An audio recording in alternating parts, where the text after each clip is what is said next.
Bien, mesdames et messieurs, merci beaucoup de participer au rendez-vous du CAS avec Bertrand Fragonard autour du livre « Vive la protection sociale » qui pourrait être le sous-titre de beaucoup des travaux du Centre d'analyse stratégique. Il est difficile de trouver une personne plus qualifiée que Bertrand Fragonard pour évoquer l'avenir de la protection sociale. Durant près de 40 ans, vous avez conseillé les ministres qui en avaient la responsabilité, notamment Simone Veil, et vous avez géré les principales institutions, la Caisse nationale des allocations familiales, la Caisse nationale d'assurance maladie, la délégation au RMI dont vous avez accompagné la naissance. Vous avez présidé durant 6 ans le Haut Conseil pour l'avenir de l'assurance maladie et vous êtes aujourd'hui à la tête du Haut Conseil à la famille. Et si ça ne suffisait pas, vous avez présidé tout récemment le groupe de travail préparatoire à la conférence nationale de lutte contre la pauvreté, qui s'est tenue la semaine dernière. Et dans le cadre de la réflexion générale sur la politique familiale qui vient d'être lancée, vous venez d'être chargé par le Premier ministre de faire des propositions dans ce domaine dans le courant du premier trimestre 2013. Donc je pense qu'il y a peu de gens qui ont non pas seulement cette vision approfondie de la sécurité sociale, mais cette connaissance de l'ensemble des branches et cette connaissance à la fois de praticiens et de théoriciens. Mais tous ces titres s'effacent, bien sûr, devant un autre qui est celui d'avoir été commissaire général au plan entre 87 et 88. Et c'est pourquoi j'ose à peine dire que je vous accueille ici, parce que c'est vraiment votre maison.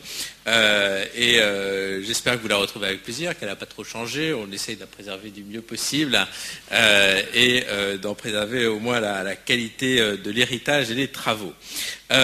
Donc tout ça pour dire qu'on est évidemment très heureux de vous accueillir dans votre maison pour évoquer la question de la protection sociale qui représente l'un des piliers essentiels de notre modèle social, qui puise ses racines, comme chacun sait, dans le siècle dernier, au moins à la Troisième République, avec la loi Waldeck-Rousseau de 1998, qui instaurait l'indemnisation des accidents du travail, et au fil du temps, un nombre sans cesse plus grand de risques, une couverture de plus en plus étendue, les acquis de du Conseil national de la résistance et de la libération, et toute cette construction progressive jusqu'au système que nous avons aujourd'hui, qui est un système ambitieux, généreux, envié dans beaucoup de pays, et confronté aussi, ça va ensemble, à des défis considérables, en particulier financiers, mais pas seulement financiers. La protection sociale représente le tiers de notre PIB, c'est considérable, c'est-à-dire 600 milliards d'euros, et surtout sur les 50 dernières années, cette dépense a augmenté 1,5 fois plus vite que le PIB, ce qui signifie très concrètement que chaque année, il faut accroître le prélèvement sur la richesse nationale pour payer la sécurité sociale, ce qui évidemment pose des problèmes très importants parce que quelque part, c'est l'arbitrage entre ce qu'on consacre à notre protection sociale et ce qu'on consacre à d'autres besoins, soit le pouvoir d'achat tout simplement, soit d'autres besoins publics.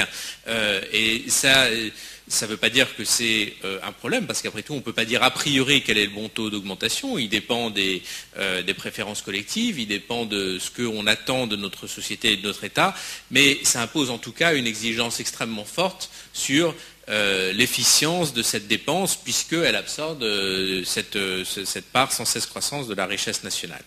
Alors, cette croissance, elle est liée à deux phénomènes. Le vieillissement de la population, d'abord.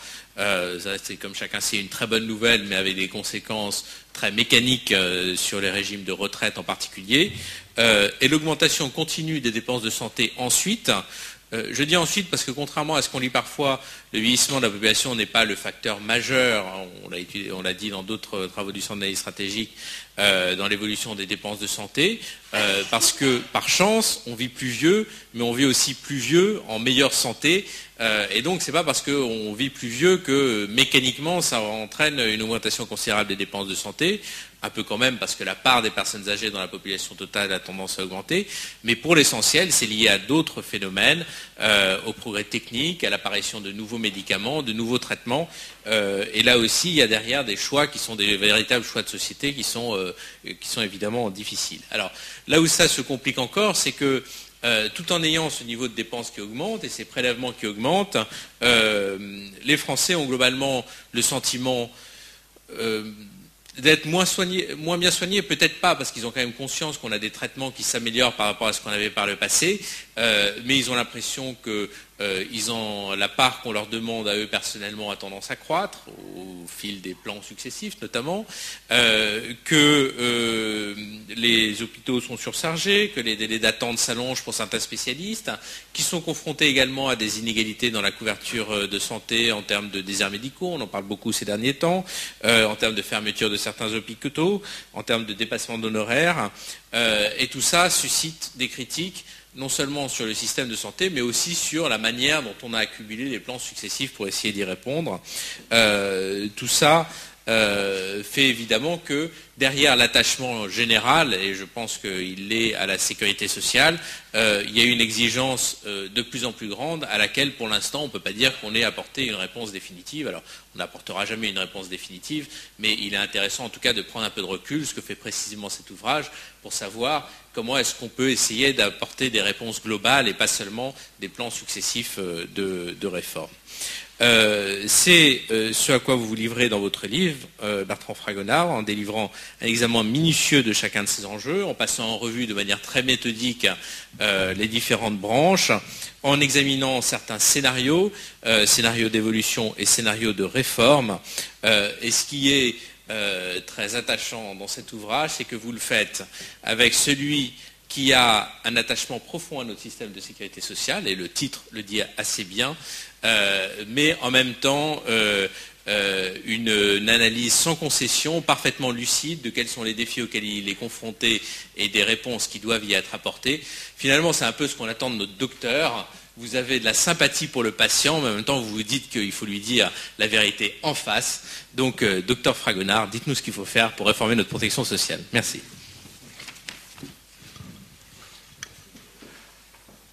Merci beaucoup. Alors, c'est vrai que quand je viens ici, j'ai toujours un petit pincement au cœur. Mais enfin, je ne suis pas resté très longtemps. Donc, merci de m'accueillir pour parler un petit peu de protection sociale. Je vais commencer par le titre. En fait, le titre, ce n'est pas celui que j'avais choisi. Moi, je voulais appeler mon livre « Vive la sociale ». Puis c'est mon éditrice qui m'a dit « Tu ne trouves pas que ça fait un peu front popu ?» J'ai compris donc que ce n'était pas ça qu'il fallait faire. Et donc je me suis recentré sur un titre plus administratif, alors qu'au fond, j'aurais dû résister. Celui que je voulais, c'était Vive la sociale. Parce que quelque part, j'ai vécu sur l'idée que le progrès social avait été porté par un courant historique très puissant. Et donc moi, j'avais aucune gêne à évoquer le Front populaire. Bon, ben maintenant, cette petite mention étant faite, je vais essayer de présenter la façon dont je vois la protection sociale avec ses forces et ses faiblesses. Étant entendu que c'est totalement arbitraire, tel élément que je juge être une force pourrait être vécu comme une faiblesse. Alors les forces, d'abord, et je crois que c'est quelque chose qui est complètement oublié, notre système, il a une vertu magnifique, c'est l'universalité de la couverture. C'est-à-dire que nous sommes déployés pour ne laisser aucun groupe social de côté.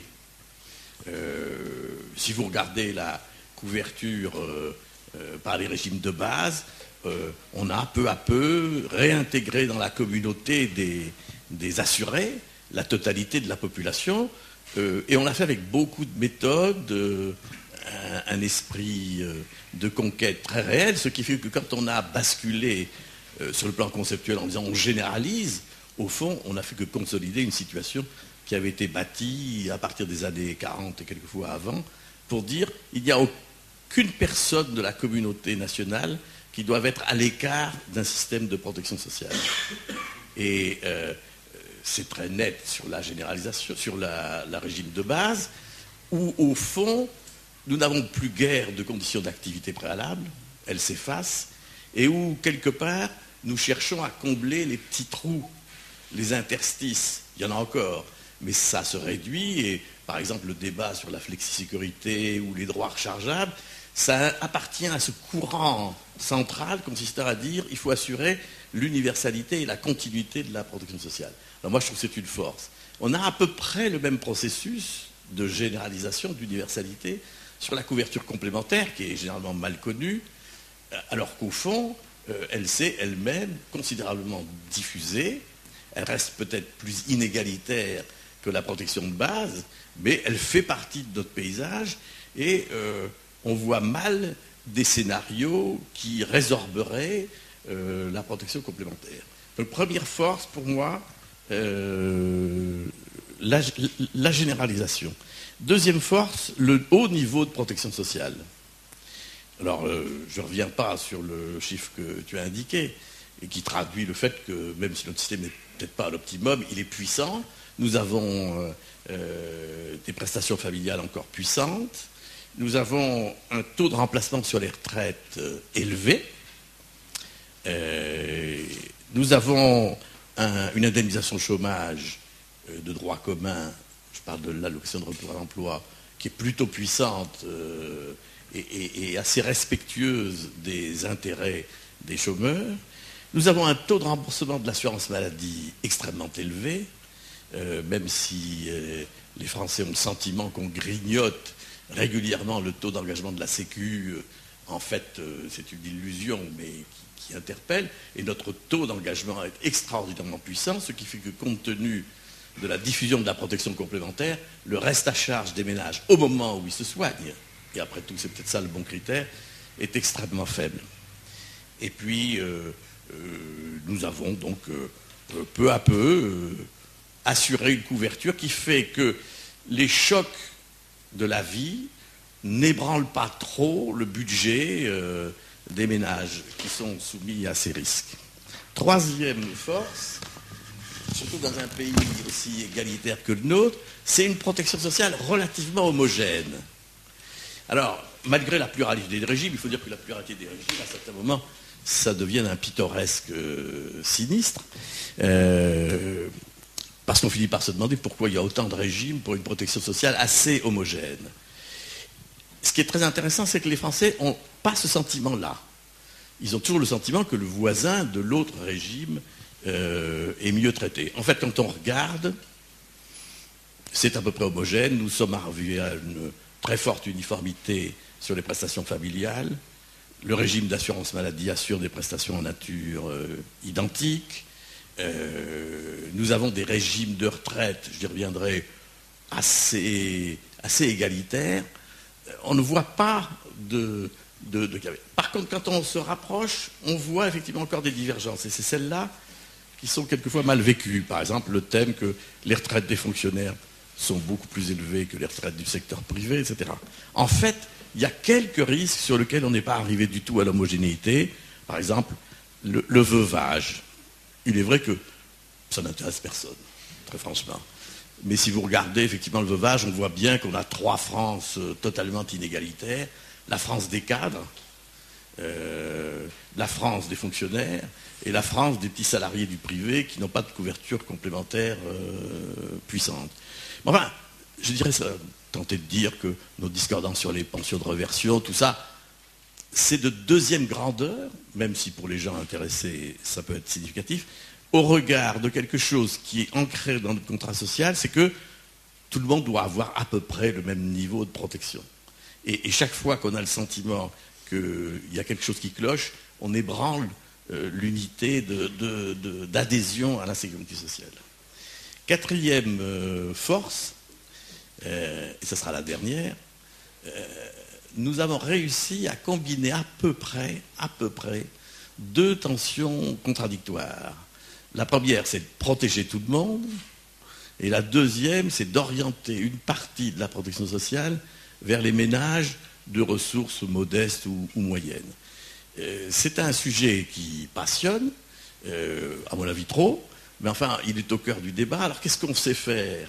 Premièrement, nous acceptons que les ménages aisés soient protégés. Après tout, on pourrait très bien dire, ils se débrouillent, laissons-les aller vers le secteur privé. D'ailleurs, pendant très longtemps, la théorie du plafonnement de la sécurité sociale renvoyait à l'idée que les cadres pouvaient trouver par d'autres biais la protection. En fait, ce n'est pas du tout le cas, et même lorsqu'on tient compte du revenu, on est attaché à l'idée que les ménages aisés ont vocation à être dans la sécurité sociale. C'est très net, un chômeur, par exemple, on va certes dire que son taux de remplacement va varier avec son salaire de référence, mais tout chômeur, même aisé, a droit à une allocation de retour à l'emploi. Alors le taux est dégressif, mais il n'est pas dégressif à un rythme tel qu'il ébranle l'idée qu'on appartient à la même communauté. En gros, si on calcule le vrai taux de remplacement, c'est-à-dire y compris les rétroactions sur l'allocation de logement, un tout petit salarié, il a un taux de remplacement de 92 à 93%, et quelqu'un qui va buter sur le plafond d'indemnisation du chômage, c'est-à-dire à 6 000 et quelques euros d'indemnité, il est à peu près à 60%.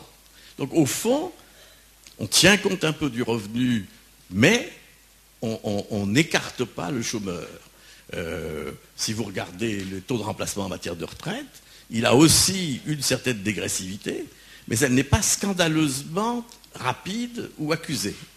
Ce qui fait que même un cadre supérieur a un taux de remplacement des régimes obligatoires, y compris bien entendu ARCO et AGIRC, qui quelque part traduit le fait qu'il fait partie de la communauté des cotisants et donc il doit retrouver un taux raisonnable de retour. Quant à l'assurance maladie, contre vents et marées, elle ignore totalement la condition de revenu pour la prise en charge, sauf par le bas, lorsqu'on s'est rendu compte que tout ça était absurde et qu'on a fait la CMU-C, qui représente très vraisemblablement une des meilleures initiatives qui a été prise sur l'assurance maladie, et Dieu sait s'il y a rarement des initiatives heureuses sur l'assurance maladie. Donc en gros, les personnes aisées font partie de la protection sociale.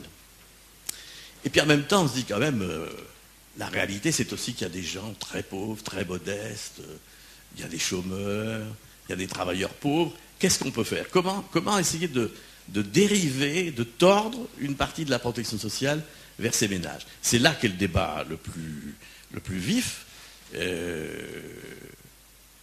On fait des choses assez progressives, assez continues, mais finalement pas radicales. Pour un pays qui met 600 milliards d'euros sur la table, qui explique qu'il a une protection familiale magnifique, une politique que tous les pays nous envient, il y a quand même un enfant sur 5 qui est pauvre. On constate effectivement que sur le dernier décile de la population, les revenus sont massivement des revenus de transferts sociaux. Et on s'en félicite. Mais dès qu'on passe un tout petit peu au-dessus, le travailleur pauvre, deuxième, troisième décile, la performance n'est pas spectaculaire. Surtout lorsqu'on s'ingénie à la cantonner. Un exemple magnifique étant le produit nouveau, le travailleur pauvre, qui est apparu dans notre pensée, dans nos statistiques, il y a maintenant un nombre d'années significatif. Et si vous regardez historiquement ce qui s'est passé, tout le monde a dit qu'il fallait soutenir le travailleur pauvre. Et qu'est-ce qu'on fait ? Le contraire. On a mis en route un magnifique RSA activité qui ne marche pas du tout. On a gelé la PPE en écroulant le soutien, ce qui fait qu'un travailleur pauvre, c'est-à-dire quelqu'un qui travaille, qui est au SMIC, voire un SMIC 2, un SMIC 3, qui a simplement des charges de famille, il n'a rien. Comme dans le même temps, on a laissé filer l'allocation de logement et les prestations familiales, il se débrouille avec son salaire. Est-ce que nous sommes arrivés à l'équilibre ? J'en doute. Et c'est pour ça que je continue à penser qu'on pourrait plus activer la protection sociale vers pas simplement les pauvres au sens du dernier décile, etc., mais les petites classes moyennes et les classes populaires. Et ça fait un problème majeur, et ça me permettra de faire la transition vers les faiblesses de la Sécu. Est-ce que on est arrivé à l'équilibre entre ces tensions, généralisation, universalité, et puis effort vers les plus modestes? Et en particulier, est-ce qu'on sacrifie les classes moyennes? Ça, c'est une chose qui me fascine, c'est notre protection sociale défavorise-t-elle les classes moyennes? Ce n'est pas vrai. J'ai peigné tous les pans. On ne trouve, à la limite, que la dépendance, où effectivement on a oublié les classes moyennes en route, et vraisemblablement, sur une fonction qui est absolument stratégique, les petites classes moyennes qui veulent pousser leur enfant à l'université, où notre système est extraordinairement inégalitaire, mais en dehors de ça, les classes moyennes de notre pays sont très honorablement traités, la législation les protège, et je crois qu'on l'a voulu comme tel. Donc voilà ce que je classerai parmi les forces. Alors les faiblesses de cette protection sociale. Première faiblesse, c'est coûteux. C'est coûteux, vous l'avez dit, ça dépend de la façon dont on donne un dogme, mais c'est coûteux dans la mesure où nous sommes au-dessus de la moyenne des pays européens et où peu à peu, tu l'as expliqué, la montée de la dépense sociale joue un effet d'éviction sur les autres fonctions publiques, les autres fonctions collectives. Au fond, dans la période de montée de la dépense, même si on affectait beaucoup d'argent à la protection sociale, on n'a jamais dépassé 30-35% de la richesse du pays chaque année. Ça veut dire qu'il nous restait 2/3 de la production de richesse de l'année, soit pour le pouvoir d'achat, soit pour d'autres fonctions collectives, la défense, l'université, ce qu'on veut. Ça devient plus tendu lorsque le trend haussier, même s'il est un peu plus modéré, reste soutenu, et où les gains de pouvoir d'achat sont contenus. Et là, on a un problème majeur qui est où mettons les quelques marges de prélèvement obligatoire dont on dispose. Je dis quelques parce que pour l'instant, on n'en dispose d'aucune, puisqu'on est en déficit partout. Mais la vraie question, c'est si on dégage quelques prélèvements, à quoi les mettre? Pour l'instant, on en met encore beaucoup sur la protection sociale. Et l'une des questions, à mon avis, centrales, c'est est-ce qu'on ne pourrait pas tout simplement modérer le rythme de la protection sociale, c'est-à-dire s'installer durablement au-dessous de la progression du PIB? Ma conviction est que c'est tout à fait, raisonnable et deuxièmement, possible. Alors, deuxième faiblesse de ce système, il est coûteux et il est en déficit. Alors, c'est très lié. Mais enfin, avoir accepté de rompre la règle saine, qui est que la sécurité sociale ne s'endette pas. C'est une règle qui a été tenue jusqu'au fond, la création de la CADES. Je pense que ça a été une erreur grave. Pendant très longtemps, au fond, tout le monde riait sur le trou de la Sécu. Mais il n'y avait pas de trou de la Sécu. Le trou était comblé tous les ans. Avec des recettes, peut-être. Beaucoup plus de recettes qu'une modération des dépenses. Mais on ne s'endettait pas. Et puis voilà, à partir de certain moment, on a décroché. On essaie de contenir la tendance à l'endettement par des mécanismes juridiques, une loi organique, etc. Mais le risque, c'est celui-là. Parce que, peu à peu, nous perdons de vue le principe réaliste qu'il faut d'abord commencer par équilibrer ses comptes. Troisième faiblesse, on pourrait accepter que la protection sociale pompe beaucoup d'argent, nous en laisse du coup peu en pouvoir d'achat, et qu'elle soit encore un peu en déficit, si elle était efficace. Or, on est bien obligé de dire que le constat qu'on peut faire est, disons, mitigé. Et au cœur de ce débat, il y a la maîtrise de l'assurance maladie. Au fond, nous vivons sur l'idée que nous allons maîtriser honorablement la dépense d'assurance maladie. C'est-à-dire qu'on peut, sans trop bousculer les habitudes, les libertés, freiner le trend haussier, de telle façon qu'on ne se pose jamais la question de qu'est-ce qu'on veut rembourser, qui veut-on rembourser, suivant quel profil. Au fond, nous prions le ciel que la maîtrise de la dépense nous épargne des choix plus difficiles. Et donc, chacun y va de ses milliards. Alors, on a des grands spécialistes qui ont dit successivement qu'on pouvait ramasser 20 milliards, disait l'un, 30 milliards, disait l'autre. Donc, on se dit à ce moment-là, pourquoi s'émouvoir de ce trend haussier si la sous-productivité du système est aussi caractérisée? Alors, premièrement, on ne peut pas dire qu'il y ait des analyses totalement rigoureuses sur le degré de désoptimisation, mais moi je prends, comme tout le monde, si on me dit qu'il y a beaucoup d'argent à ramasser, bon, je le crois assez volontiers. Donc la question c'est pourquoi ne le fait-on pas? Ou pourquoi le fait-on à un rythme, disons, précautionneux? C'est peut-être tout simplement qu'on ne comprend pas la logique profonde de ce système, la logique des acteurs qui y sont, et donc l'un des risques majeurs, pour moi, mais je prie comme tout le monde que ça ne se fasse pas, c'est que la poussée de l'assurance maladie ne soit pas suffisamment contenue et que du coup, eh bien, elle écrase toutes les marges de l'action publique. Donc pour moi, l'avenir de la protection sociale se joue sur la maîtrise de l'assurance maladie, parce qu'au fond, les autres branches, on sait à peu près comment les maîtriser. C'est peut-être difficile, mais une prestation légale, bon, une fois que vous êtes bien expliqué, y compris avec des manifestations, vous avez décidé que la retraite se liquidait suivant des paramètres donnés, c'est introduit dans l'ordinateur, il n'y a plus à discuter, ça y va. L'assurance maladie, vous n'avez aucune clé aussi simple, parce que tout simplement, vous avez en face de vous 2 millions d'actifs qui cherchent des meilleures conditions de travail, de revenus, et c'est tout à fait légitime, je n'ai pas à leur en vouloir. Et on a tort de croire qu'ils sont mus uniquement par des intérêts lucratifs. Ils veulent avoir des bonnes conditions de travail, un bon outil de travail. Et donc, la gestion de l'assurance maladie est forcément plus compliquée qu'une gestion de branche à prestations légales, parce que vous avez 2 millions d'actifs qui sont dans le champ du débat public. Et que l'État, même en s'appuyant sur l'assurance maladie, n'a pas fait preuve, historiquement, d'une adresse remarquable. Bien que les efforts aient été constants et souvent réussis, je veux dire, il ne faut pas avoir une vision non plus négative de la maîtrise, de la gestion du risque. Il y a beaucoup de choses qui sont intelligentes, qui ont été faites.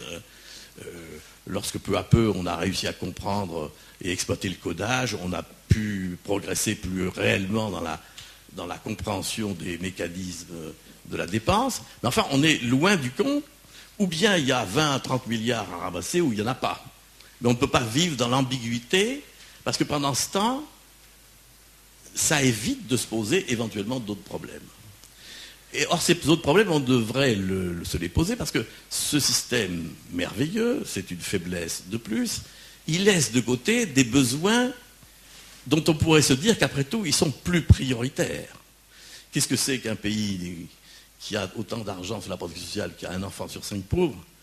Qu'est-ce que c'est qu'un pays qui ne sait pas gérer le dossier de la dépendance? Qu'est-ce que c'est qu'un pays qui n'arrive même pas à financer quelques jours de répit pour un ménage qui a à sa charge une personne lourdement handicapée? Je me souviens d'une opacité dans les nombreux rapports que j'ai faits, certains qui sont restés lettres mortes. Vous ne pouvez pas tous les citer pour que tu puisses parler un peu. Mais celui sur la dépendance, moi j'en suis resté pantois.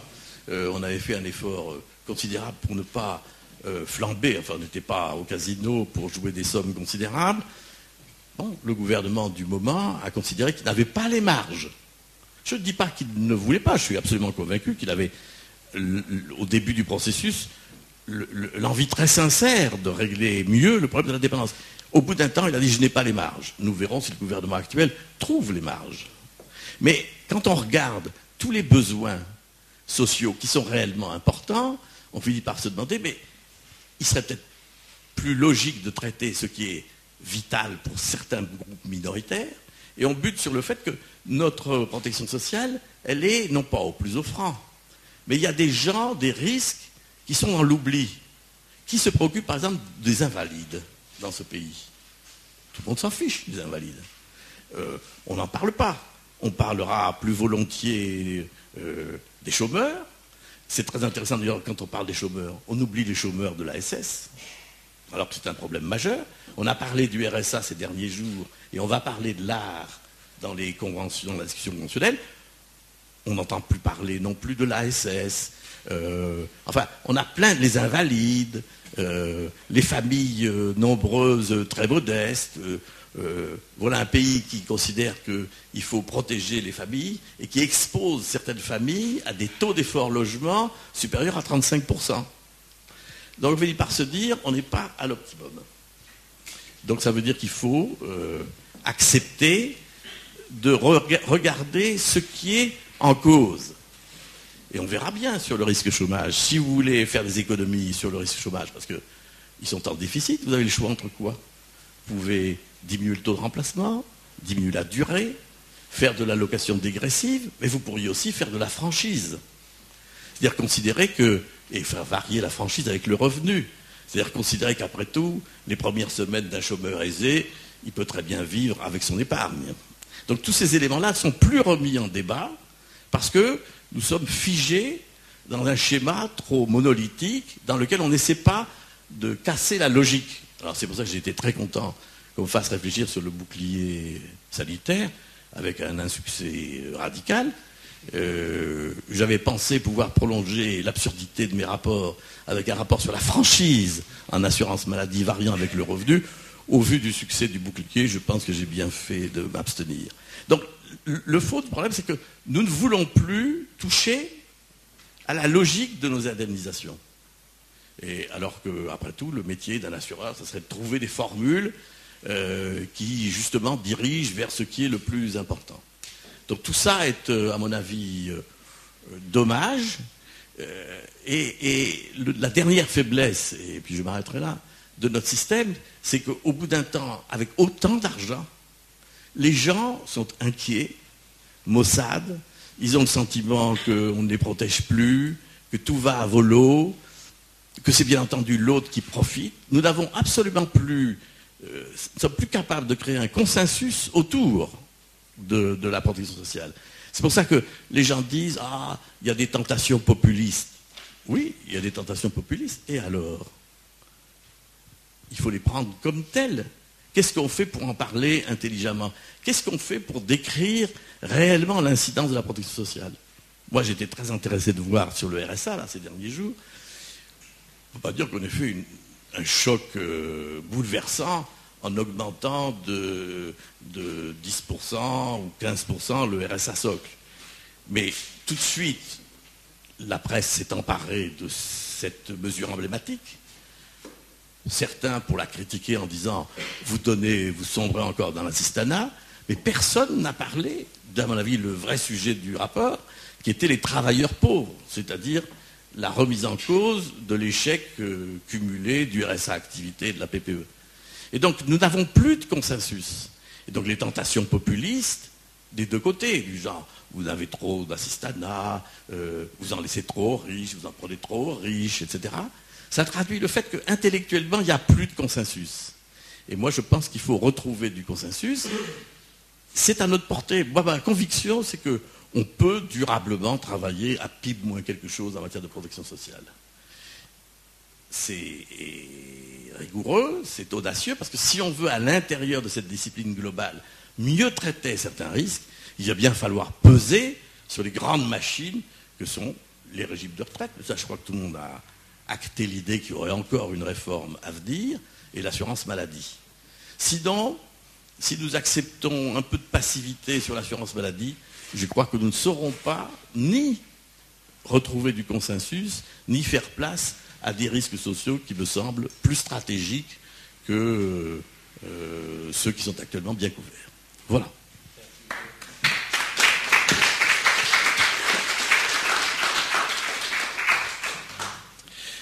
Un grand merci pour ce panorama très loin de l'exhaustivité, mais qui, en tout cas, nous donne des pépites à la fois d'information et de réflexion. Et je pense que le mieux, c'est de passer tout de suite au débat pour avoir vos réactions et vos questions, en vous demandant de faire pas trop long pour qu'on puisse en prendre un certain nombre. Voilà, je laisse peut-être Julien s'occuper du micro et prendre les questions, et je vous laisse la parole. Merci. Oui, monsieur au premier rang. Y a-t-il un autre micro dans la salle, non? Monsieur Fragonard, merci pour ce plaidoyer pour la protection sociale. Je voulais revenir sur ce choix générationnel du déficit en matière de sécurité sociale, qui philosophiquement est un choix important. Comment vous expliquez à un moment ce choix de faire payer l'opération de la hanche, le Doliprane, par les générations suivantes? Et puis deuxième question, vous qui avez ce panorama historique depuis le début des années 70, pour vous, quel a été le meilleur ministre de la protection sociale depuis... Je vais répondre tout de suite à la seconde question. La meilleure ministre, c'est Mme Veil. Bon, c'est très convenu. Mais je le pense très sincèrement. Ceci étant, je vais vous répondre. Moi, j'ai travaillé en confiance avec énormément de ministres de droite, de gauche, etc. dans l'ensemble, ce qui me frappe, c'est l'extrême qualité du personnel gouvernemental. Donc j'ai travaillé avec bonheur, mais un bonheur supérieur avec Simone Veil. Alors sur votre première question, pourquoi est-ce qu'on a accepté l'endettement? Qu'est-ce qui s'est passé en 1993? On a un premier trou de recettes majeur, et le gouvernement dont faisait partie Simone Veil a considéré que conjoncturellement, il ne pouvait pas peser par des prélèvements supplémentaires, etc. Et il se sentait en incapacité de diminuer la dépense. À tort ou à raison. Et donc, qu'est-ce qu'on a fait? On a dit, on va faire un peu d'endettement, mais juré promis, c'est la première et la dernière fois. Et c'est un problème évident. C'est comme, vous créez une recette, toujours à un petit taux. Vous savez très bien qu'elle va prospérer, on va accroître, étendre, améliorer le taux. Vous commencez à dire, je fais un peu de déficit cette année, vous courez le risque, et ce risque, on le voit bien, il s'est développé, d'assumer un endettement croissant. Alors, on peut très bien considérer que, après tout, c'est pas plus absurde qu'autre chose. D'ailleurs, c'est très difficile de régler sur le plan macroéconomique et social une crise de recettes ou un trend haussier. Moi, je considère que l'endettement est une facilité dommageable, de la même façon que l'idée qu'il suffirait de changer la structure du financement de la sécurité sociale pour régler les problèmes. Ce qui m'a beaucoup frappé ces dernières années, c'est quand on dit il faut changer la nature de la recette. Alors, est-ce que c'est de l'assurance, on va transférer des points, qu'est-ce qu'on met en face, de la TVA, etc. Moi, j'aurais commencé par dire, avant de savoir quelle recette on met en place en face d'une baisse des cotisations patronales, est-ce qu'on ne pourrait pas tout simplement diminuer la dépense? Or, c'est pas le discours ambiant, c'est quelle est l'assiette, la recette miracle qui nous permet de faire un choc ou un parcours ou un trajet de compétitivité, donc qui allège le coût du travail. Et tout de suite, on se dit, cherchons la recette. Bon, après tout, on pourrait dire, cherchons à diminuer les dépenses. Donc, pour moi, c'est une erreur d'avoir accepté un endettement, de même que c'est une erreur de croire que une recette miracle nous dispensera. Il y a plein de fantasmes. Alors, vous avez les gens qui règlent la sécurité sociale en diminuant les frais de la gestion de la Sécu. Bon, ça, c'est le must. On a beau expliquer que c'est très bien géré, à des taux vraisemblablement imbattables. Alors, on peut faire peut-être 10% de productivité dans les caisses, 10-15%. Mais enfin, on est à un taux de gestion extrêmement faible. Vous direz, ça serait bien le diable d'avoir un taux de gestion plus élevé que celui qu'on a actuellement quand on voit les prérogatives de la Sécu. Hein, la Sécu fait établir le relevé de ses recettes par les entreprises et encaisse les chèques avec beaucoup de célérité et de qualité. Quant à nos caisses, elles gèrent. Ça n'empêche que les gens vous disent on pourrait combler le déficit par les frais de gestion. Il faut diminuer les frais de gestion, basta. Ça n'a pas d'éléments structurants. Alors après, vous avez la fraude. Là, on est déjà sur des chiffres un tout petit peu plus significatifs. Étant entendu que dans l'imaginaire public et avec l'évolution détestable que je disais sur le fait que nous avons perdu le consensus de la sécurité sociale, on croit que la fraude est une fraude aux prestations alors qu'elle est massivement une fraude aux cotisations.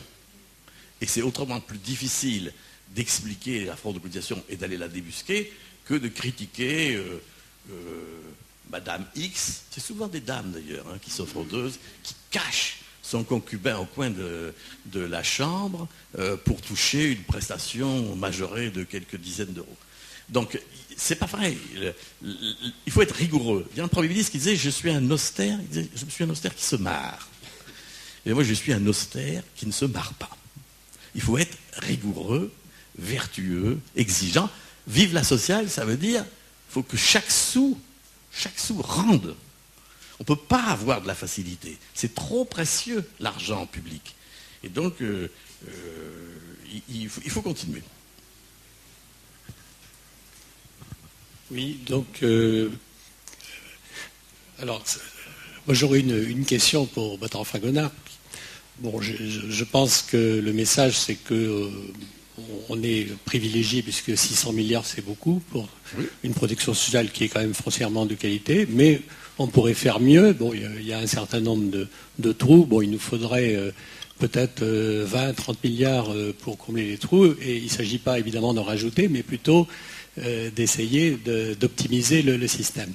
Alors, effectivement, Bertrand disait au départ, bon, ce qui peut être considéré comme une force par les uns peut être considéré par une faiblesse par les autres. Ça m'a fait penser à il y a quelques mois, des recommandations qui ont été faites par le FMI au gouvernement, et qui disaient, bon, la grande faiblesse de votre sécurité sociale, et en particulier de l'assurance maladie, c'est que finalement c'est l'universalité. Parce que vous gérez des droits, et ce serait beaucoup plus efficace si vous aviez la maîtrise de l'enveloppe. Donc vous devriez réfléchir sur une enveloppe fermée.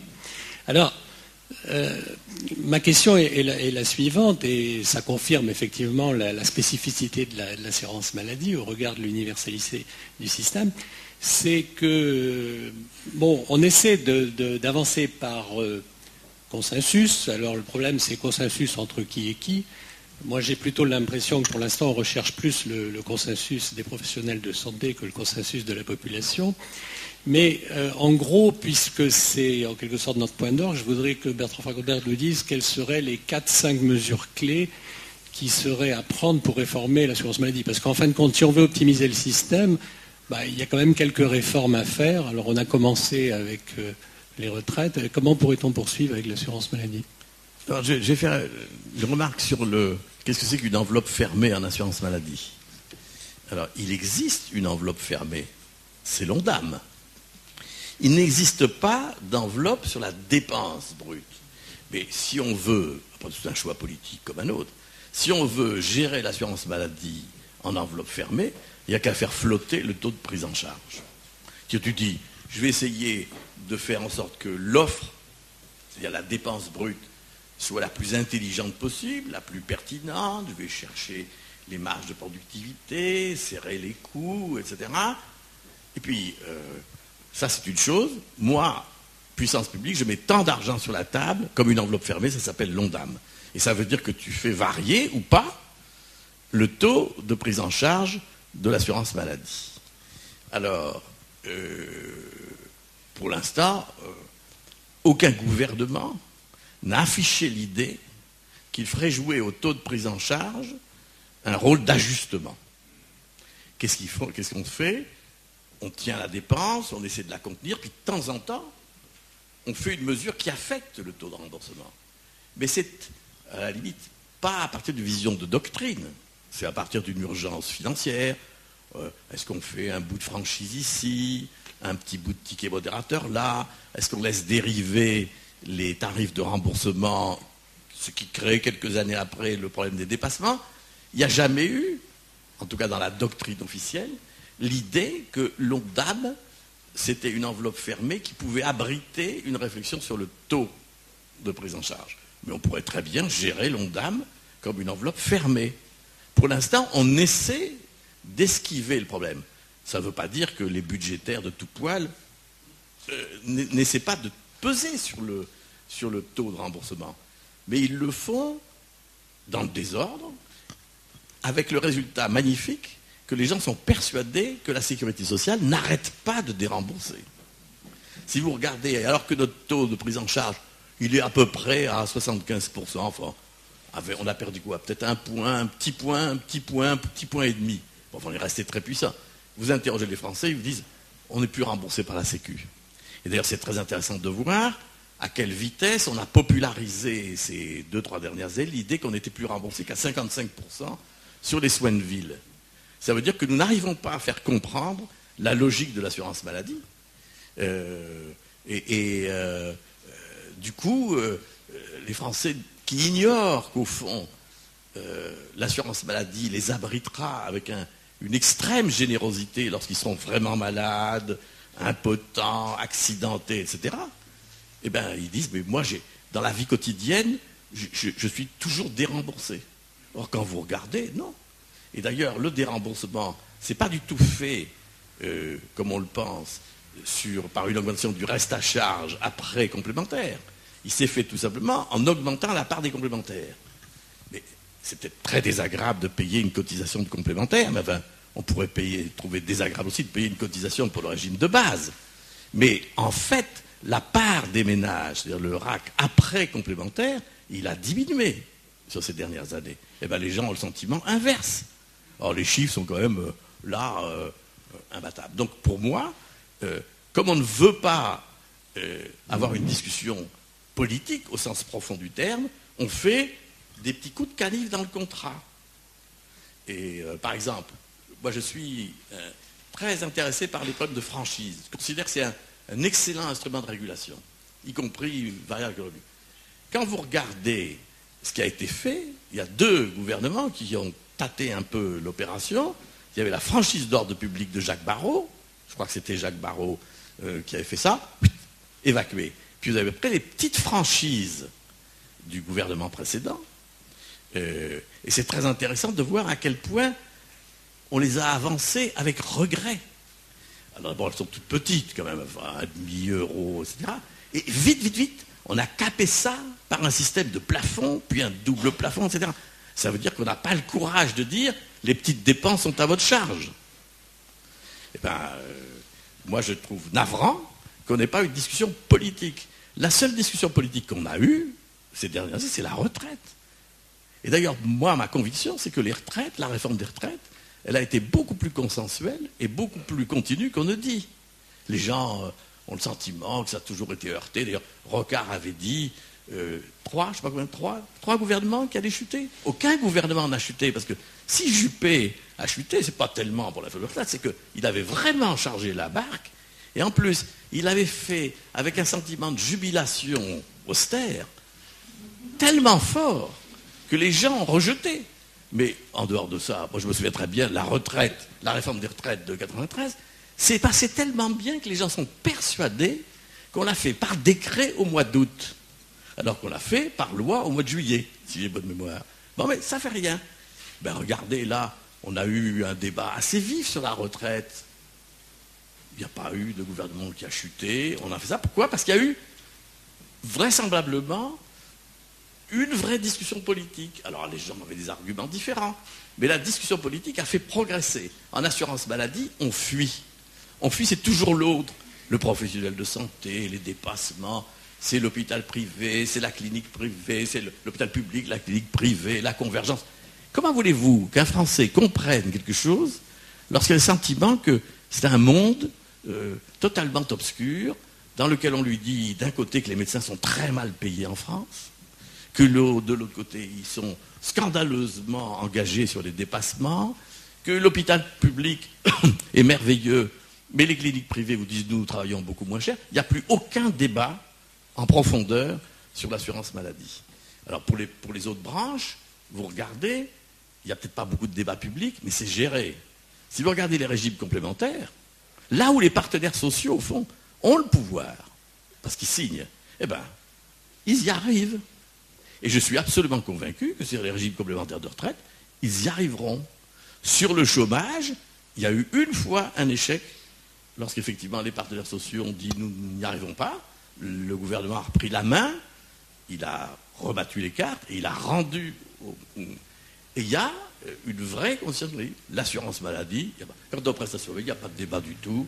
Donc on peut tout doucettement continuer une politique absurde consistant à désindexer massivement les prestations, qu'elles soient importantes pour votre revenu ou qu'elles soient marginales dans votre revenu. Donc notre déficit, c'est un déficit de démocratie. Il y a un déficit de gestion de la parole publique. Et on se cache derrière des technos compliqués, etc. Alors, c'est comme les recettes de la sécurité sociale. Une chatte n'y retrouve pas, c'est petit, mais ça n'a aucune importance. Est-ce que c'est équitable et efficace? Mais la tuyauterie, tout le monde s'en fiche. Or, les gens sont là à regarder, est-ce que vous n'allez pas faire une 3e petite taxe? Alors, moi aussi, je suis comme tout le monde, j'ai été techno, puis je mourrai techno aussi. Donc si on me dit, est-ce qu'il peut trouver un petit zinzin astucieux? C'est un plaisir de trouver le truc le plus joli. Ça a été la CMUC. Moi, j'ai une admiration magnifique pour la CMUC. Sur le fond, je trouve que c'est une très bonne réforme. Moi, Barrot m'avait demandé de préparer, je ne sais pas à quelle époque c'était, une première discussion sur ce qui allait devenir quelques années plus tard la CMUC. Alors moi, j'avais trouvé un truc bête, la preuve, c'est que c'est pas ce qui a été fait, qui est de dire, on va considérer que la pauvreté est un motif d'exonération du ticket modérateur. Bon. Je trouvais que c'était pas absurde, puisque le but, c'était justement de soutenir les gens modestes. Bon. On ne fait pas, je fais 3 fois la même note, et à la fin, je me lasse, je démissionne. À ce moment-là, le gouvernement fait la CMU-C. Alors, il avait à financer la CMU-C, magnifique, magnifique. Les complémentaires ont dit, mais attendez, vous êtes en train de prendre quelque chose qui nous appartient. La protection complémentaire, c'est à nous. Laissez-nous faire la... Mais bien sûr, a dit Mme Aubry. Mais elle a inventé quoi? Une taxe. Magnifique, en disant, c'est les complémentaires qui vont payer. Eh bien, ça a prospéré. Même chose, le contrat responsable. Ça, pour un techno, c'est un bijou, ça. Vous dites, bon, je vais faire des petites choses, mais comme ça m'ennuie que les complémentaires soient dans le paysage, etc., je vais leur dire, écoutez, vous avez une place, mais je vais normer votre intervention. Alors vous introduisez un petit machin qui s'appelle le contrat responsable, qui n'avait aucune allure structurante, puisque tous les contrats étaient responsables. Simplement, c'est un concept magnifique. Et je suis sûr que dans l'année à venir, nous verrons prospérer, dans la perspective de la généralisation de la complémentaire que François Hollande a annoncé, l'idée qu'après tout, si on doit faire une place à la protection complémentaire, il faut la généraliser et la normaliser. Donc il faut faire attention. Le techno, il trouve des choses, mais c'est aux politiques de s'imposer. Et le discours politique dans ce pays n'est pas assez fort. D'ailleurs, vous avez du mal inouï à trouver des sources publiques. Il y a eu un progrès considérable dans les administrations. Et à cet égard, la création de la DRES, de la DARES, ça a été un progrès formidable. Mais si vous regardez le nombre de choses que les administrations connaissent et cachent, c'est fabuleux. C'est fabuleux. Moi, j'ai fait 2 fois des crises oui, de vraiment prendre ma mesure parce qu'on ne voulait pas donner les chiffres sur le quotient familial. En 1978, où j'ai fait un premier rapport là-dessus, et puis il y a 2 ans. Qu'est-ce qu'on a fait? On dit, mais attendez, est-ce que vous pourriez nous faire quelques analyses? Bien sûr, j'ai reçu une note magnifique de la Direction générale du Trésor, il y a tout. Il y a tout. Alors j'ai dit, bon, ben voilà, pas de fatigue, on va donner cette note. Ah, dire, mais non, on vous la donne à vous. Mais on ne peut pas la mettre en public. Alors j'ai été voir le capitaine du ministre en disant, c'est idiot parce qu'elle va fuir autrement la note, autant la mettre. On l'a mise. Mais c'est la même chose. L'administration ne sait pas mettre à disposition du public des choses qui facilitent le débat politique. Et je dis ça d'autant plus que ça a beaucoup progressé. Ça veut dire ce que c'était avant. Quand on regarde la vulgarisation, y compris celle faite par le CAS, sur la protection sociale, c'est un progrès considérable par rapport à ce qui se passait il y a 20 ans. On a de l'adresse, de la DARES, de vous, des papiers de très très grande qualité. Ça n'irrigue pas assez le débat politique. La preuve, c'est que vous pouvez dire en public, à un niveau élevé sur le débat politique, des absurdités, des erreurs, mais qui vous feraient bacbouler au baccalauréat, peut-être même au certificat d'études. Avant de financer les dépenses de santé, pour rester sur ce sujet, il faudrait gérer le système. Nous avons dans le monde 2 ou 3 grands systèmes. Le système américain, c'est le plus cher du monde, n'en parlons pas. Le système anglais, nous n'en voulons pas parce que nous le baptisons médecine fonctionnalisée. Alors nous avons inventé le nôtre qui marche mal. Et je dis, mais et les Allemands, comment ils font? Leur assurance maladie est largement excédentaire. Pas beaucoup mieux que nous, à mon avis. Non, non. Tous les pays sont confrontés à la gestion de l'assurance maladie. Très franchement, alors, la politique anglaise est très intéressante. Ils ont c'est vrai que la première fois qu'on discutait à l'époque, il y a 20 ans, avec des ministres britanniques, on avait le sentiment d'être sur une autre planète. Quand ils vous expliquaient que certaines opérations, on ne les faisait pas parce que l'espérance de vie ne justifiait pas ces opérations, évidemment, nous étions très surpris. Puis peu à peu, tous ces systèmes convergent. C'est pas si mauvais que ça, notre système. Moi, ma conviction, c'est que il faut continuer à améliorer sa productivité. Mais il n'y a pas de grandes mesures. Je réponds à votre question. Est-ce qu'il y a des grandes mesures? D'abord, premièrement, moi je ne suis plus du tout en charge de cette affaire. Mais il n'y a pas de mesures. Il y a 20 mesures à prendre tous les ans pour peu à peu améliorer la productivité du système. Sans le clochardiser. Parce que l'un des risques de la contrainte, c'est effectivement de dire, bon ben, c'est comme ça, voilà votre enveloppe, et que les gens ne sachent pas la gérer, et qu'au bout d'un temps, vous pesiez sur là où il y a une vraie plus-value, c'est-à-dire une des inquiétudes du monde hospitalier, qui est qu'effectivement, dans le procès qu'ils font sur la T2A, ils disent, nous allons être amenés à sacrifier des éléments qui font la plus-value de l'hôpital public. Je n'ai pas d'opinion sur le fond. Je dis, on peut maîtriser les coûts, mais ça ne veut pas dire brider tout. La revendication qu'ont les gens d'avoir des bonnes conditions de travail, elle est légitime. Des bons revenus, elle est légitime. C'est pour ça d'ailleurs que qui s'y frotte s'y pique, quand on s'attaque trop brutalement à des opérateurs de ce type. Mais après tout, d'un qu'à regarder, ça fait quoi 20 dossiers qui sont ouverts depuis des années, l'hospitalisation à domicile, etc. Qu'est-ce qui fait que nous ne progressons pas assez vite? Sur l'hospitalisation à domicile, par exemple, on aurait pu prendre un autre cours que celui qui a été retenu. Qu'est-ce qu'on a? On a parié sur le fait que le monde associatif allait faire surgir, et c'est bien comme ça que c'est passé. Personne ne s'est dit, il appartient à l'hôpital public de développer l'hospitalisation à domicile. C'était peut-être exclu. Historiquement, c'est pas comme ça que ça se fait. Il n'empêche si vous regardez la littérature, qui a fait partie de N comités, etc., c'est souvent les mêmes sujets qui reviennent. La maîtrise du médicament. Alors, qu'est-ce qu'on fait sur le médicament? Ah bon, le générique. À quelle vitesse est-ce qu'on a fait le générique? On a commencé par dire, on va passer par le prescripteur. Parce qu'après tout, c'était pas absurde de dire au prescripteur, ça serait mieux si vous prescrivez des génériques. Alors, réaction élémentaire du techno, si vous prescrivez des génériques, on vous augmente le C. Ça ne marche pas du tout. Alors qu'est-ce qu'on fait? On dit, on va passer par le pharmacien. Et là, on l'a acheté, là. On a acheté le générique très cher sur la marge des pharmaciens. Bon, alors on a eu ce qu'on voulait, qui est effectivement que la substitution a progressé. Et à ce moment-là, qu'est-ce qu'on constate? Que les médecins se mettent à prescrire des MeToo. Et donc au bout d'un temps, tu te dis, il faudrait serrer le prix des MeToo. Donc, je crois, il y a 5-6 ans, on a donné comme instruction à Noël Renaudin de serrer le prix des MeToo.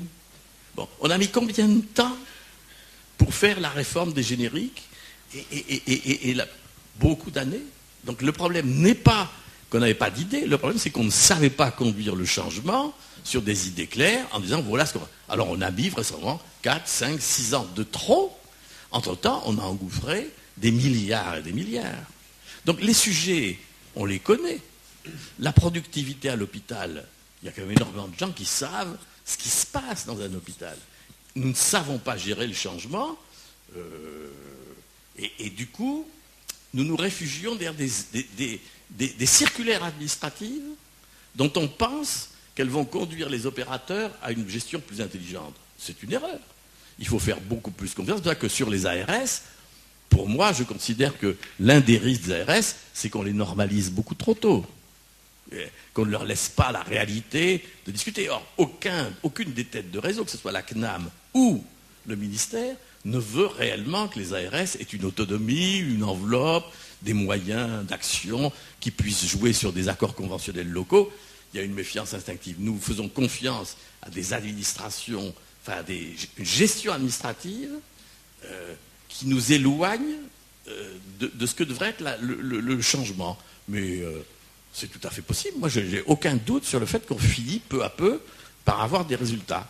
Pas assez vite, pas assez fort, ce qui fait que pendant ce temps-là, vous êtes amené à avoir un nom d'âme. C'est quand même étonnant de voir à quel point on est devenu fier, d'avoir respecté l'ONDAM, c'est déjà pas si mal, et d'avoir un nom d'âme qui n'était pas très loin du PIB. Bon, ça a été vécu comme un grand progrès. D'ailleurs, quand vous écoutez l'ancienne majorité dans son bilan, ça Ça vient assez régulièrement. Nous avons tenu l'Ondam, on a maîtrisé et on a fait des progrès. Le problème est de savoir si on les fait assez vite. Parce que pendant ce temps, nous avons une dépense universitaire par tête qui est très, très, très vraisemblablement insuffisante. Enfin, si on veut avoir une université puissante dans ce pays, il faut vraisemblablement remonter les finances publiques ou les finances privées. Ça va être égal. Qu'on fasse des droits universitaires avec des bourses, pourquoi pas. Ce qu'il ne faut pas faire, c'est rien du tout. Eh bien, sur l'assurance maladie, on ne fait pas assez. Et l'Allemagne? Moi, j'ai... L'Allemagne a tout simplement moins de crise de recettes que nous. Il ne faut peut-être pas oublier non plus qu'il y a une autre salle. Moi, j'ai peut-être une question concernant les comportements et les habitudes.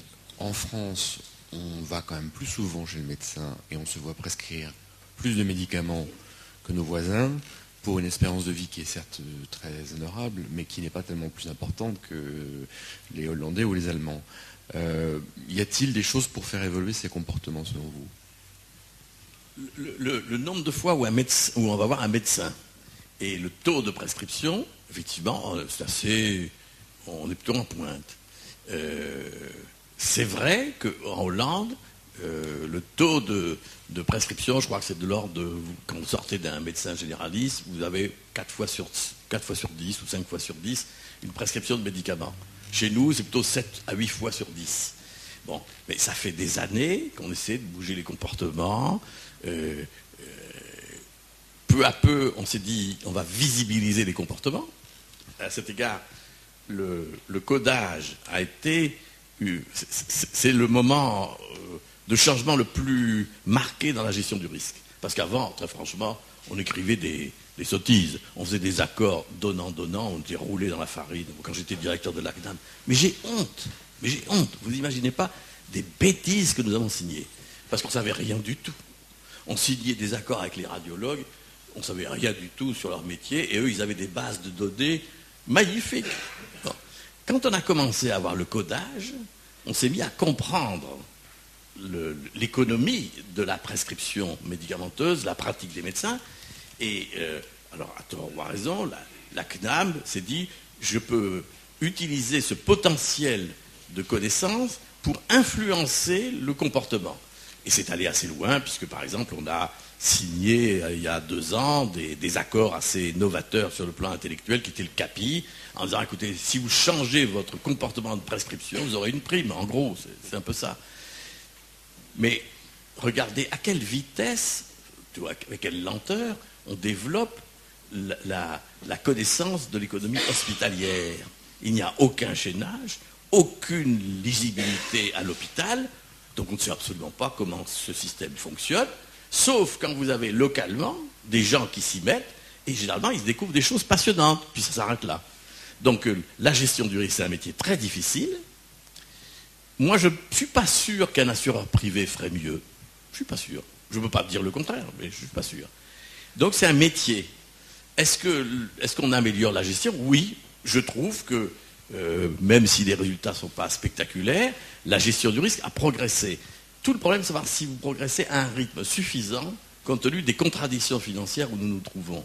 D'où l'impatience des partenaires sociaux, des gouvernements en disant mais pourquoi vous n'allez pas plus vite? Quand vous regardez sociologiquement qu'est-ce qui se passe, c'est vrai qu'on ne peut pas aller beaucoup plus vite, parce qu'on ne met pas les moyens et on ne fait pas confiance aux opérateurs pour conduire le changement. Il y a Roland. Oui, merci. D'abord, je voudrais dire à quel point cet ouvrage est fondamental. Il faudrait le mettre dans toutes les écoles, dans toutes les universités. Je ne te dis pas le tirage misérable. Non, mais parce que sa lecture est facile, ça se lit comme un roman presque. Franchement. Alors, tu viens de... Je me suis pas présenté, Roland Vrelan.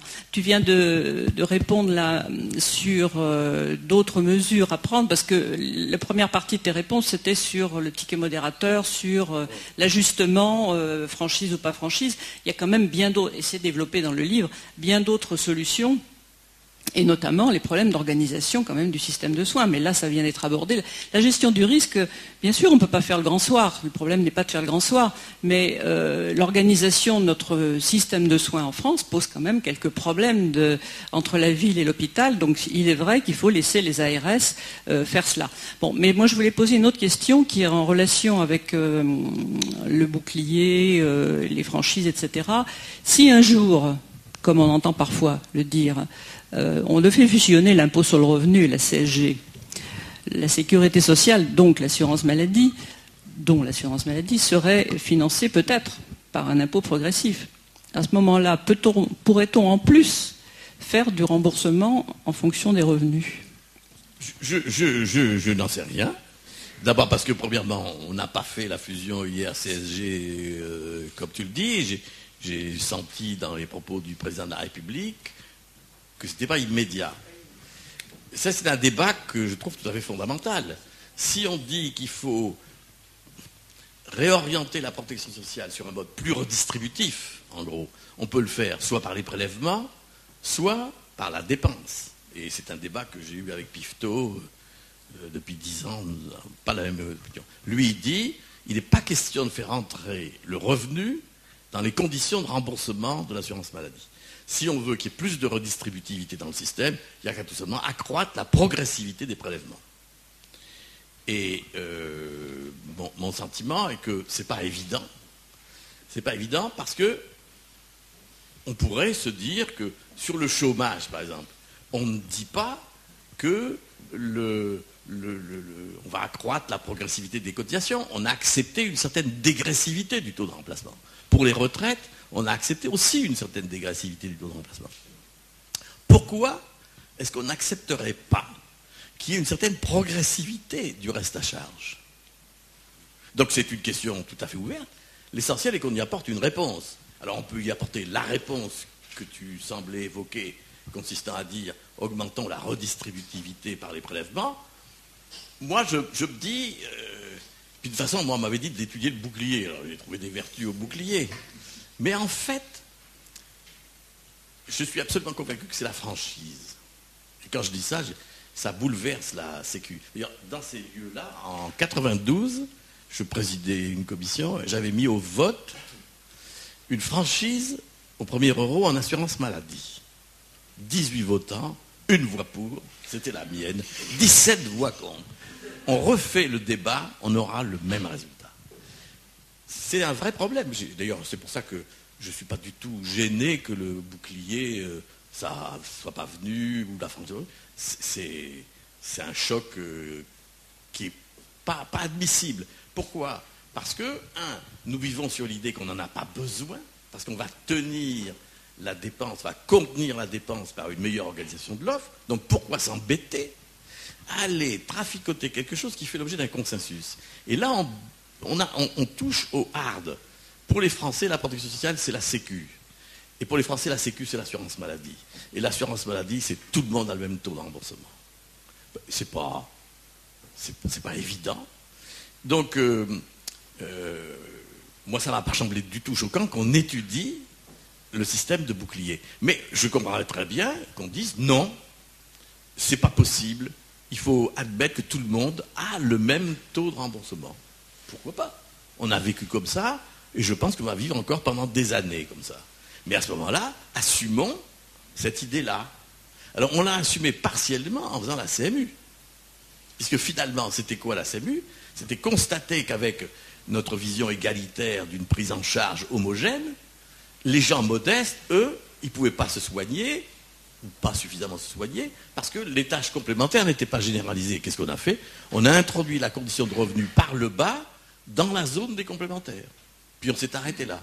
Donc je ne suis pas fanat d'introduire la condition de revenu dans les remboursements de l'assurance maladie. Je dis, il n'y a pas de réflexion taboue. Pour l'instant, c'est pas mûr. Et ça ne sera peut-être jamais mûr.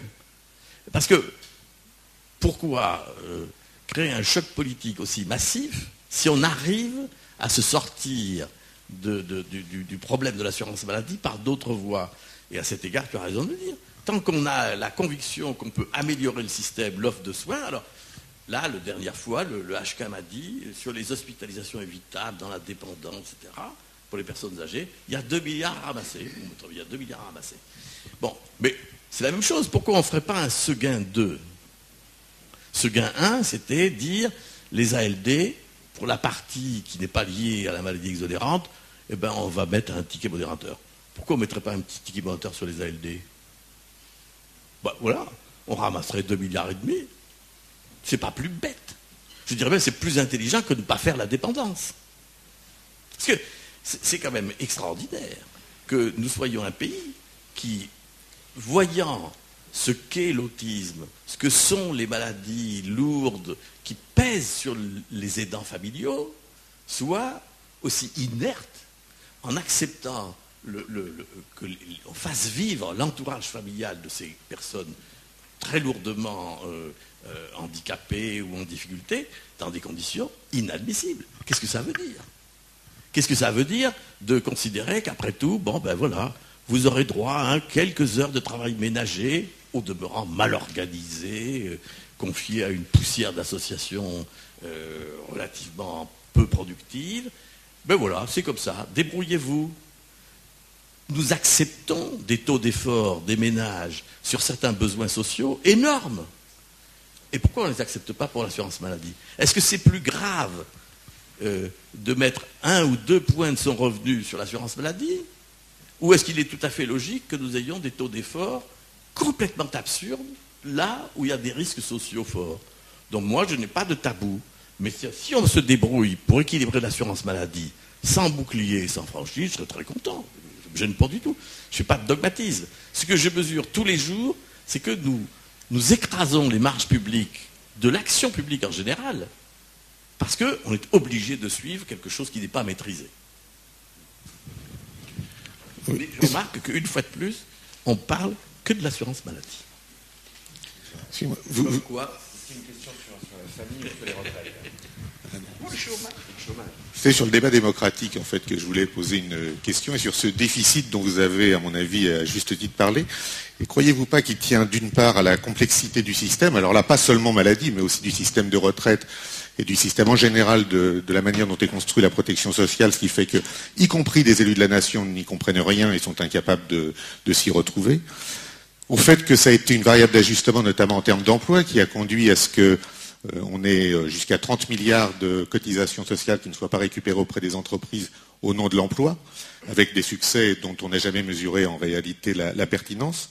Et troisième chose, que la gouvernance du système, à part justement peut-être pour les retraites avec l'Agirc-Arrco, mais a été confisquée aux partenaires sociaux pour être pris par l'État avec les résultats que l'on connaît, alors que ce qui est géré par les partenaires sociaux semble pour le moins mieux géré que par l'État. Je suis d'accord sur le constat que les partenaires sociaux dans les régimes de base n'ont pas une importance réelle. Ils comptent pour du beurre. Alors pourquoi ça s'est passé comme ça ?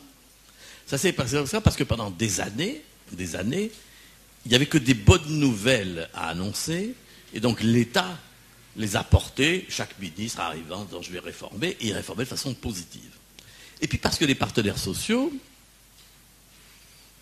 n'ont pas fait preuve d'un esprit. Alors, c'est l'œuf et la poule. L'État accapare peu à peu le pouvoir, alors que théoriquement, il était dernier signataire. Il devait simplement mettre son tampon sur les décisions des conseils d'administration. En fait, il s'est introduit dès le début dans le processus. Si vous regardez, la plupart du temps, les décisions arrivent au conseil d'administration des caisses, elles ont déjà été publiées, le projet de loi est prêt, le ministre a donné sa conférence de presse, etc. Et alors le conseil d'administration dit tout le monde s'en fiche, etc. Est-ce qu'on aurait pu faire autre chose, c'est-à-dire laisser aux partenaires sociaux la gestion? Vraisemblablement, on aurait pu. Bon, c'est pas ce qu'on a fait. Alors, ils ont des zones dans lesquelles ils sont maîtres de leur gestion. Et je trouve qu'ils ont pas mal géré. Quoique de temps en temps, l'État est autour. Il est peu probable qu'on aurait laissé, par exemple, les partenaires sociaux ne pas suivre la retraite à 60 ans sur les régimes complémentaires. Donc il ne faut pas avoir une vision tranchée en disant il y a les régimes co-gérés par les partenaires sociaux, c'est-à-dire les complémentaires malades vieillesse et l'UNEDIC, et puis de l'autre, il y a les autres. C'est un mix complexe. Alors, pourquoi est-ce que la gouvernance n'est pas très établie? Vous dites que c'est à cause de la complexité. Ce n'est pas évident. On n'a pas besoin de transformer tous les citoyens et tous les hommes politiques en experts, raffinés, etc. Vous pouvez expliquer assez simplement ce qu'est la sécurité sociale. Si vous voulez accepter l'idée que vous faites discuter sur les grands principes. Parce que, autrement, si effectivement vous voulez rentrer dans le détail, il n'y a plus de débat possible. Mais moi, ma conviction, c'est que c'est une faiblesse politique qui est que on a un mixte gouvernement-technocratie qui s'est imposé avec d'ailleurs finalement pas mal de qualité. C'est pas mal pensé, etc. Et puis en face, des partenaires sociaux qui n'ont jamais su dégager une ligne politique. Alors quand on regarde, par exemple, comment, moi je me souviens avoir vu avec Simone Veil, comment les Suédois, à l'époque, préparaient des décisions politiques. C'est totalement différent. Ils mettent du temps, ils écoutent les gens, enfin, il y a un vrai travail collectif. Moi j'ai fait des lois, la loi famille, la première loi famille que j'ai faite, ça doit être 76, j'ai dû voir 10 personnes. Et Roland Drouelan, qui était à la direction de la Sécu, mais il n'y avait pas de débat social. Chaque fois que vous créez une grande loi politique familiale, il n'y a jamais eu de débat social avant. Quand Madame Dufoy a créé la première allocation parentale d'éducation, c'est tombé comme ça, avec beaucoup de regrets pour elle, puisqu'elle s'est fait siffler à la section socialiste des femmes du 6e arrondissement. Vous vous rendez compte? Le ministre socialiste est dur. Non, en fait, il n'y a pas d'appropriation politique. Il n'y a pas. Mais on aurait pu avoir un autre cours. Donc la question, c'est comment rendre au débat politique. Beaucoup de progrès a été fait, je vous assure, très franchement. Quelqu'un qui veut être curieux, se cultiver, y arrive. Nous avons des parlementaires qui connaissent maintenant bien la Sécu. Il y a des rapports publics qui permettent. Ça ne se noue pas parce que le jeu politique est un jeu dans lequel on va au plus facile. Alors si vous regardez les articles, les déclarations, etc., c'est quelquefois au-dessous de la compétence de leurs auteurs. Quand quelqu'un dit une bêtise parce qu'il est au-dessus de sa compétence, au-dessous de sa compétence, à la limite, c'est pas dramatique. Mais quand vous savez que vous dites une bêtise, ça s'appelle un péché démocratique. Et nous avons beaucoup de péchés démocratiques. Moi, je lis avec beaucoup de plaisir la rubrique intox, désintox de Libé. Alors, l'avantage, c'est qu'une fois à droite, une fois à gauche, ils sont assez, peut-être pas tout à fait équilibrés, etc. Mais c'est à mourir de rire. Ils sortent des déclarations d'hommes politiques, de syndicalistes, et ils disent, mais d'où vient ce chiffre? Comment peut-on dire ça? Il n'y a pas de contre-pouvoir démocratique. D'ailleurs, je vais vous dire un exemple magnifique. Ça sera le tirage de mon livre, que vous trouvez excellent, mais qui ne sera pas lu. On va prendre 2 dernières questions, monsieur.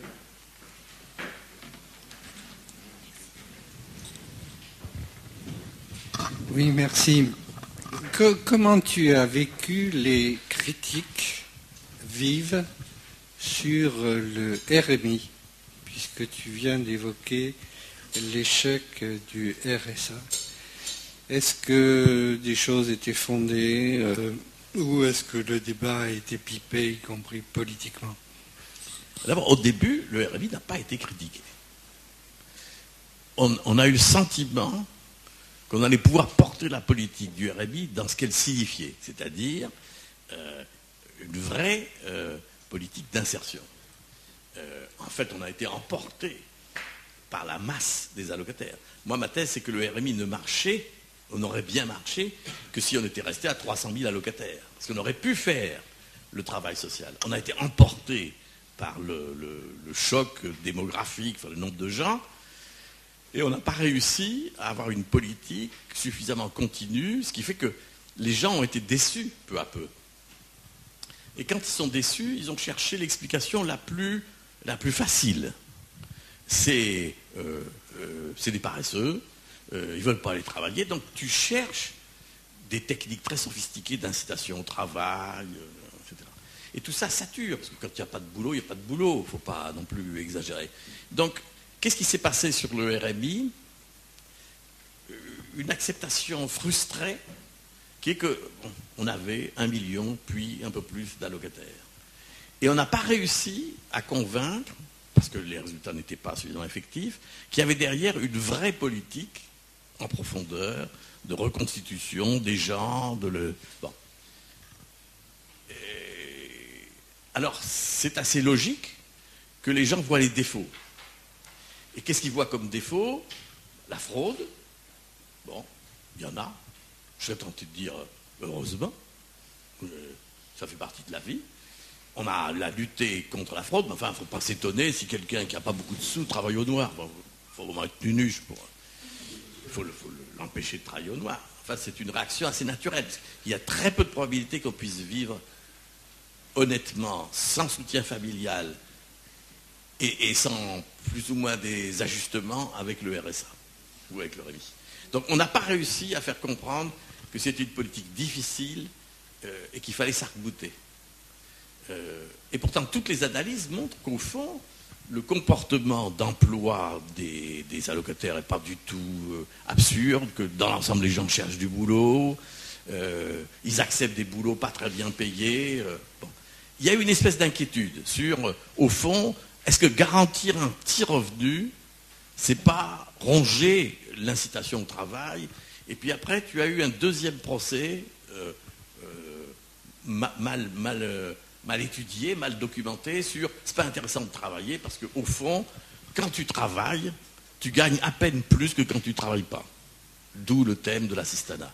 Eh bien, on a là aussi pas su montrer que dans l'ensemble, les gens travaillaient, qu'on gagnait plus à travailler, que la rentabilité du travail s'est accrue sur 20 ans de façon impressionnante, et donc tu as toujours l'idée que est-ce que c'est bien utile de donner, etc.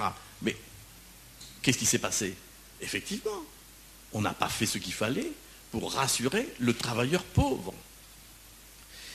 Non seulement lui donner les prestations qu'on a votées, parce que le RSA il a été voté, la PPE elle a été votée, donc on ne lui donne pas, et en même temps on le laisse croire que finalement, lui, son sort est scellé, il ne peut que se dégrader, etc. Et qu'on va continuer à donner de l'argent à des gens qui ne travaillent pas. Donc c'est une crise morale profonde. C'est pour ça que le RSA n'a pas... parce que du coup, comme ça ne marche pas bien, que ce n'est pas porté comme un progrès, tu as tous les comportements régressifs, et le comportement régressif le plus majeur, c'est que les gens ne demandent pas le RSA.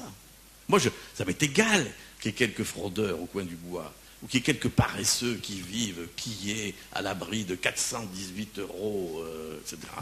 C'est comme ça, c'est la vie. Mais que quelqu'un qui est au SMIC, qui bosse, et qui a 3 enfants, ou 2 enfants, un conjoint un peu actif, et le sentiment que le RSA, c'est pas sa chose, c'est pas son droit, ça c'est désastreux, parce que du coup, il ne demande pas. Et celui qui est pauvre aujourd'hui dans notre société, c'est celui qui est aussi 2e, 3e décile du revenu. Et c'est politiquement là qu'est l'erreur majeure du RMI. Et donc, il est logique qu'il y ait cette espèce de discours, à certains moments que je trouve excessif, sur l'assistanat, l'incitation au travail. Nous avons, ceci étant, on ne peut pas transformer par le RMI une société qui a un déséquilibre massif du marché du travail. Donc, la limite objective du RMI, du RSA ou des indemnisations de chômage, c'est qu'il faut supporter encore pendant des années une crise du marché du travail. Mais c'est comme l'allocation de chômage, c'est très intéressant. On va revoir poindre l'idée qui avait prospéré entre 1992 et 2001, qui est l'allocation dégressive, en disant on va faire diminuer le taux de remplacement, l'indemnité, au fur et à mesure des mois. Pourquoi? Parce qu'on se dit, le chômeur, les premiers mois, il est content, il a son truc. Au fur et à mesure des mois, il va sentir la douleur que son indemnité diminue. Donc qu'est-ce qu'il va faire? Eh bien, il va accepter un boulot qu'il aurait éventuellement refusé si on lui garantissait toujours son taux de remplacement à 75, 80%, etc. Bon, ça va peut-être venir. Est-ce que c'est vrai? Il y a eu des études très intéressantes pour voir si effectivement il y avait des points d'accumulation. C'est-à-dire au moment où ça allait tomber, est-ce que les gens se mettent à chercher frénétiquement du travail? Tu vois un petit effet. Bon, je comprends très bien la réaction de quelqu'un qui dit la dégressivité va mettre une pression, donc l'allocataire va changer son comportement. Tout le débat sur le refus d'emploi. Mais ça veut dire quoi? Ça veut dire que nous acceptons que peu à peu, plus il est dans la mouise, moins on le paye.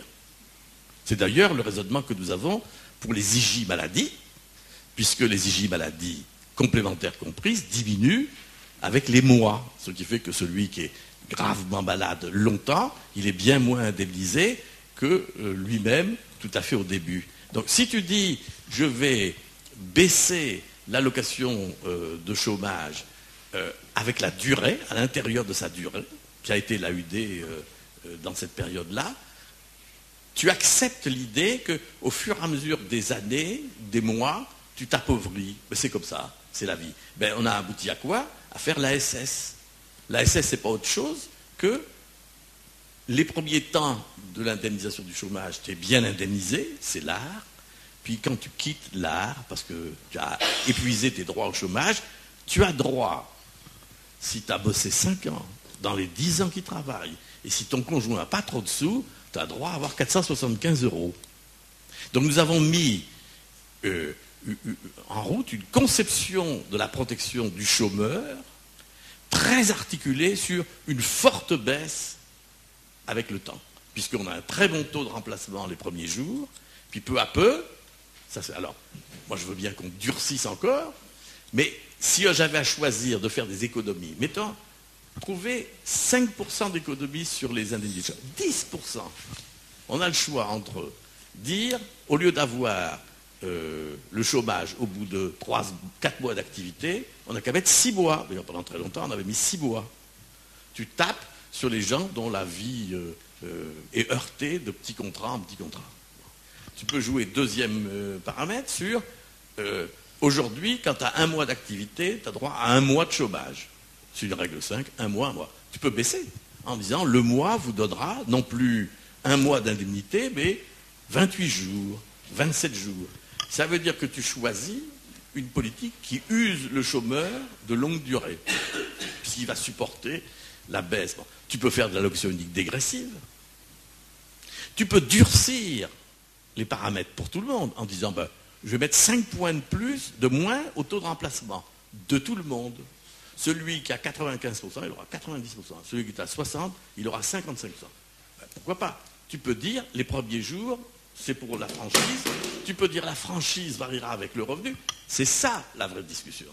Eh bien, les partenaires sociaux, quand ils sont obligés de signer, ils vont être obligés de signer, tous ces sujets-là, ils les mettront sur la table. Et ils finiront par trouver un accord. Il y a, à mon avis, beaucoup plus de profondeur dans le débat lorsque les gens travaillent sous contrainte. C'est pour ça que les conseils d'administration des caisses du régime de base, leur poids est limité, puisqu'ils ne vivent pas à la contrainte. Donc il n'y a pas de consensus, chacun fait sa déclaration. Ça ne suffit pas dans un régime complémentaire de chômage de l'IS. Tu peux faire ta déclaration, il n'empêche qu'au bout d'un temps, il faut signer. L'obligation de signer, l'obligation d'assumer, c'est un progrès, c'est ça qui fait le débat politique. On va peut-être s'arrêter là parce qu'il est quand même 8h moins 20. Merci.